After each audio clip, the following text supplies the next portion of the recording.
கொண்டு விடும். விஞ்ஞானிகள் 11 மாதங்களுக்கு ஒரு முறை நீங்கள் புது உடம்பு ஒன்றை வளர்ப்பதாக சொல்கிறார்கள். அதனால் உடலளவில் 11 மாதங்கள் தான் உங்கள் வயது, பயம், கோபம், பொறாமை இவற்றால் உங்கள் உடலுக்கு நீங்களே பழுது ஏற்படுத்தி கொண்டால் அதற்காக உங்களை தவிர வேறு யாரையும் சாடுவதற்கில்லை. நீங்கள் உங்கள் எண்ணங்களின் கூட்டுக்கலவையே. நீங்கள் உங்கள் மனதில் எதிர்மறையான எண்ணங்களும் கற்பனைகளும் வளர்த்து கொள்ளாமல் உங்களால் இருக்க முடியும்.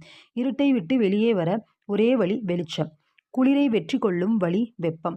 எதிர்மறை எண்ணங்களை வெற்றி கொள்ளும் வழி அதற்கு மாற்றாய் நேர்மறையான எண்ணங்களை வளர்த்து கொள்வதே. ஓகேவா? இதுதான் நம்மளுக்கு ரொம்ப ரொம்ப முக்கியங்க நம்ம லைஃப்பில். எதிர்மறையான எண்ணம் வருதுன்னா அதற்கு அப்படியே ஆப்போசிட்டாக நம்மளுக்கு என்ன நடக்கணும்னு நினைக்கிறோமோ அதை அப்படியே நேர்மறையாக நடந்தால் எப்படி இருக்கும் அப்படின்றத நம்ம மனக்கண்ணில் காணணும். அதுதான் முக்கியம். அந்த மாதிரி தான் நம்மளோட எதிர்மறை எண்ணத்தை மாற்றணும். அப்படியே நினச்சிட்டே இருக்கும்போது அப்படியே அது பாசிட்டிவாக மாறும். கண்டிப்பாக அது கண்டிப்பாக நம்ம லைஃப்லேயும் நடக்கும். நல்ல